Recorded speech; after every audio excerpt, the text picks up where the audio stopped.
Did you ever run into any uncontacted tribes down there?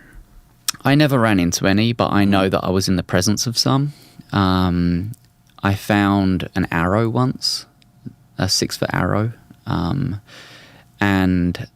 when I was doing this, I was doing with Khan, and I remember like waking up one morning to like this booming, doo, doo, and I was like, what the hell is that?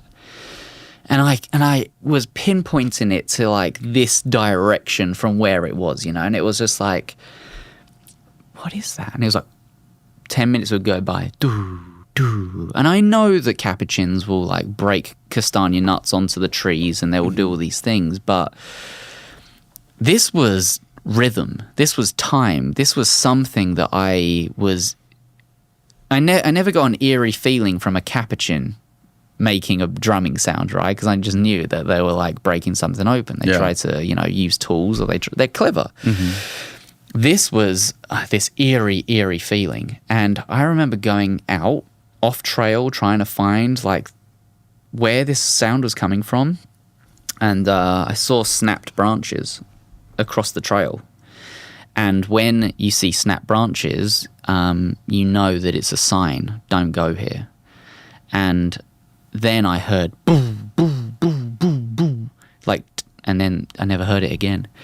And I went upriver about 7 months later, I think. I went upriver and I was speaking to this local community.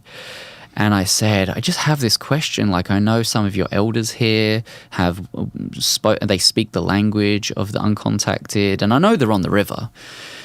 Can I talk to you about this thing that I had experienced? And they were like, please, like, let me know. And I was like, it was early in the morning. I woke up and I heard this drumming. It sounded like it was on the buttress of these huge kind of like lapuna trees. It sounded like it could have been a monkey, but then like it was like every like 2 minutes on the dot.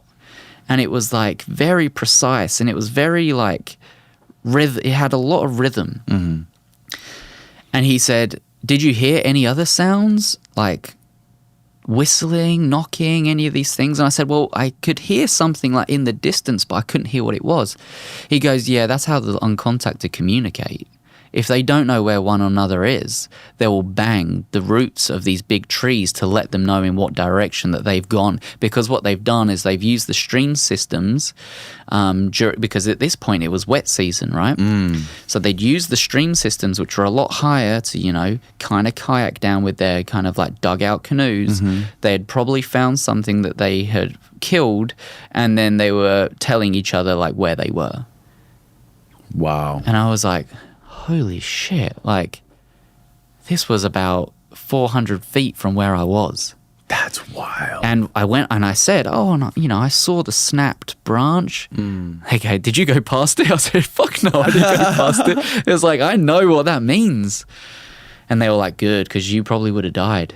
They were like, we know people that take 2 steps past that and they get shot. Yeah. They were probably watching you. That's definitely the most dangerous thing out there, right? Or those tribes, those uncontacted tribes. It's just so bizarre that the one thing, that the one animal species that they will absolutely kill on sight are other humans. It's because we're a threat. Not because we have machetes and we have weapons, but because we carry disease. If we come into contact with them, and we've had our injections and our inoculations, and we've had our, you know, COVID vaccines, or, you know, if you haven't, then good for you. But like, we have had these things in our system. We've taken antibiotics and we've got past these, you know, infections and diseases. If we go anywhere close to them, they're dead. They're wiped out. Right. There was a thing in Brazil, actually, where people were like, you know, the uncontacted had come out and they were like, look, we're struggling with, you know, the climate change and everything. Like, you know, they didn't say climate change, but they basically said with these odd seasons, we are struggling to get food and we're struggling to do this, and the mosquitoes are worse and our families are getting sick and la la la. Can we get some help? Scientists came in, tried to give them help, and it basically wiped out like 80% of them, because they basically got like, I don't know what the diseases were that they gave them, but it was kind of like... When was this? I think this is like 2016 or something. Really? Yeah. Yeah, there was like Brazil? It was in Brazil. Brazilian tribe was kind of like taken out by human diseases. Not sure, but what it was, that killed them off. But it definitely made a lot of people think, like, wow, we really are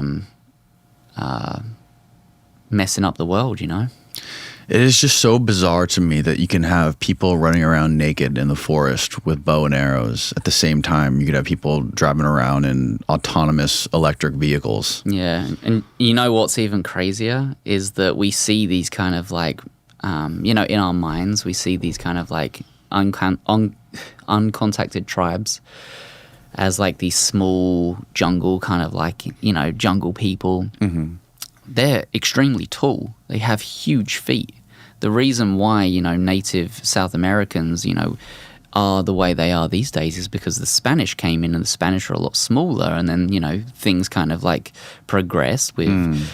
But these 6-foot arrows are nothing compared to these people. Whereas if you compare them to the majority of the size of people in Peru, you don't get many people that are over the size of 5'10" in Peru. They're a lot smaller because they have the Spanish influence in them. Right. These uncontacted people are... 6 foot plus. They need to be in the jungle. They need to be tall to see things. They need to, their feet are absolutely massive. If you kind of like, there was something as well on a documentary that I watched where this scientist put his foot next to the size of an uncontacted tribe's foot, and it's way bigger. So that's something you guys don't have to worry about where you're at. They just don't come around where you guys are in your camps. If they do, I believe they don't see a threat. Okay. Where I was with the ocelots was a little bit further downriver. If you go further upriver, there's 2 communities. They actually came from uncontacted tribes, and they know of uncontacted tribes in there. And what they do is they sometimes come in and ransack the place. They'll take their machetes, they'll take their clothes, they'll take everything, and the communities can't do anything about it. Meaning they're descendants of the uncontacted tribes, or they're people that broke away from them? Broke away. Really? And when I was last there were 2 elders that spoke the native tongue, and so when they would be across the river, they would be talking to them, and they would be talking back, and they say, yeah, they just want us to leave them alone. Someone was, using a boat motor, and it was scaring away. They want us to be quiet. They want us to do all these things, but these local communities, which are upriver, have grants and have all these things from the government because they're, a local community. So they have these grants to buy these, kind of outboard boat engines, and they have these, for lights and stuff. And sometimes they just get so fed up, they'll come in and they'll just ransack the place and take all of their machetes, take everything. What does the language sound like? It's it's not Spanish. It's more of like it's hard to describe, honestly. It's a mix of kind of like... It's like sounds? It's not sounds. It's not like an African kind of like dialect where they kind of like click and pop. Oh, really? It's more of a like repetitive... I don't know. This is really hard to kind of like describe, but it's a very... I can imagine it as a very simple language, very repetitive in the way that they sound and say things, but I can imagine it as a very kind of descriptive language. But then again, I had no idea what they were saying when they were talking. Do you remember, Steve, when we had Luke Caverns on here and he was showing us the videos of those tribes? I forget where they were. But they were like, they were like communicating like this with music or whatever. And like there was this whole sort of like village of people, and they were all sort of like participating in this like song somehow. It was pretty insane to hear. Music is just this incredible thing that we have accomplished. Yeah. It's incredible. And it's one of the things that's actually helped me with my PTSD and helped me with the writing of my book. Oh, really? Is just music. Music can calm me when in an anger, fit rage. It can lift me up when I'm sad. It can set the tone for my day. It can help me get creative. and just think that, you know, years and years and years and years ago, people were just making music around a fire by clicking and singing and humming. And, man, that stuff just fascinates the hell out of me.